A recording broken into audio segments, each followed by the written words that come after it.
Hi friends, நம்ம பார்க்க போகிற திரைப்படம் யூஏன்ற தமிழ் டப்பிங் படம் தான். கன்னடா படம் இது. இதை இயக்குனது பார்த்தீங்கன்னா உபேந்திரா. ரைட்டிங் உபேந்திரா தான். இதில் ரேஷ்மா, பவன் ஆச்சாரியா, சாது கோகிலா, அச்சுத் குமார் மற்றும் ரவிசங்கர் மற்றும் பலர் நடிச்சிருக்காங்க. முரளி சர்மாவும் நடிச்சிருக்காரு. ஸோ இப்போ கதைக்கு போயிடலாம். உபேந்திரா தான் இந்த படத்தோட டைரக்டர்னு சொல்லியிருந்தேன். அவர் தான் படத்தோட மெயின் ஹீரோவும் கூட. முதல்ல ஒரு தேட்டரில் ஒரு படம் போடுறாங்க. அந்த படம் வந்து யூஐன்ற பேரில் வருது. அதுக்கு சர்டிஃபிகேட் எப்படி கொடுத்தாங்க அப்படின்னு பார்க்குறாங்க. பார்த்தா அதுக்கு சர்டிஃபிகேட்டே வந்து பார்த்தா நாம மாதிரி போட்டிருக்கு. இது எப்படி வரும் அப்படிலாம் கேட்குறாங்க. அப்புறம் அது தேட்டர் உள்ளே போனோன்னு பார்த்தீங்கன்னா படம் ஸ்டார்ட் ஆகுது. அது நம்ம படமும் பார்க்குற மாதிரி வருது. If you are intelligent get out of the theatre right now அப்படின்னு வருது. If you are full worth to watch the full entire மூவின்னு அப்படி வரும். சரி பார்க்கலாமேன்னு பார்த்தா ஒரு சீனும் ஸோ அதில் ஃபோக்கஸ் பண்ணிடுவாங்க. ஒரு பொம்பளை பார்த்தா தாலியை கட்டி கொடுத்துட்டு போவோம். இன்னொருத்தன் பார்த்தீங்கன்னா ஃப்ரெண்டுக்கிட்ட எல்லா நகையெல்லாம் கட்டி கொடுத்துட்டு அவன் பார்த்து ஜாலியாக போயினே இருப்பான். ஒருத்தன் ஃபோனை தூக்கி உடச்சி போட்டு அந்த படத்தோட டைரக்டர் ஃபோட்டோ போட்டிருக்கோம், உபேந்திரா டைரக்டர்னு. அவர் ஊந்து கும்பிட்டு அவன் பாட்டை ஏந்து போயினே இருப்பான். இந்த தேட்டர் ஆளுங்களாம் எல்லாம் பார்த்துட்டு இருப்பாங்க. எல்லாம் இதே மாதிரி பண்ணினே இருப்பாங்க.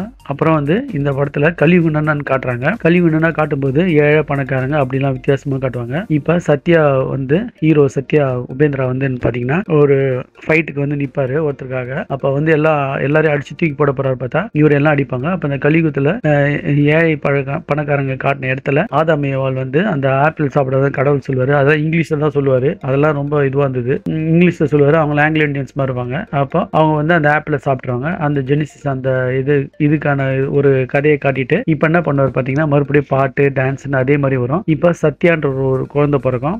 அடுத்தது அந்த கலியுகத்தில் ஒரு பிக் பாக்கெட் வந்து ஒரு பெரிய அரசியல்வாதி ஆகிடுவான், வாமனன்றவன். அடுத்தது வந்து பார்த்தீங்கன்னா ஒரு குருஜிங்ஸ் எல்லாம் காட்டுவாங்க. அப்புறம் இந்த சத்யா பிறந்தானே 5 நிமிஷம் 12 மணிக்கு முன்னாடி 5 நிமிஷம் பிறந்தாலும் அவன் சத்யான் ஆகிடுவான். 12 மணிக்கு பிறகுற வந்து கலியுகத்தில் கல்கி பகவானா கல்கியா அவதாரம் எடுப்பான். அவன் கெட்டதெல்லாம் அழிக்கிறதுக்கு பேடாகவும் இந்த சத்யா வந்து குட்டு பர்சனாகவும் காட்டுவாங்க. இது ஃபர்ஸ்ட் ஹாஃப்ல வந்தது. செகண்ட் ஹாஃப்ல இதே இழுத்து பாவர்ட்டி அது இதுன்னு காமிச்சு நம்மளை வந்து ரொம்ப போர் அடிக்க வச்சுட்டாங்க.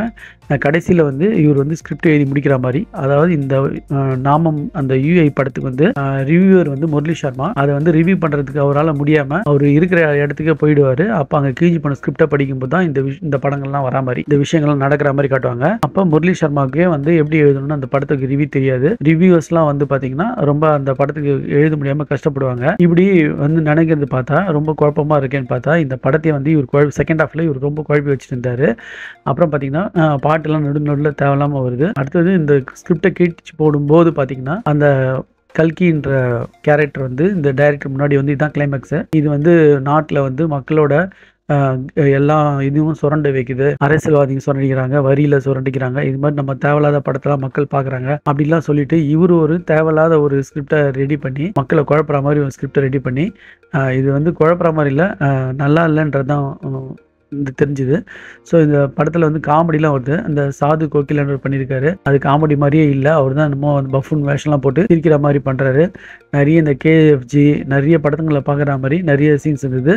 இதில் விஷுவல் எஃபெக்ட்ஸ் மட்டும் சில இடத்துல நல்லா இருந்தது. இந்த படம் வந்து ஃபர்ஸ்ட் ஹாஃப் வந்து கொஞ்சம் போராக இருந்தது. செகண்ட் ஹாஃப் பயங்கர போராக இருந்தது. அவர் எடுத்த ஒரு டைரக்டர் எடுத்த டப்பா படத்துக்கு அது வந்து நியாயன்ற மாதிரி அந்த செகண்ட் ஹாஃபில் சொல்லுவார்.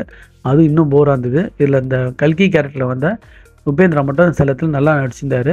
மற்றபடி இந்த படத்தில் எதுவும் சொல்கிற மாதிரி இல்லை. இசையெல்லாம் வந்து பிஜிஎம் சில இடத்துல நல்லா இருந்துச்சு, அவ்வளோதான்.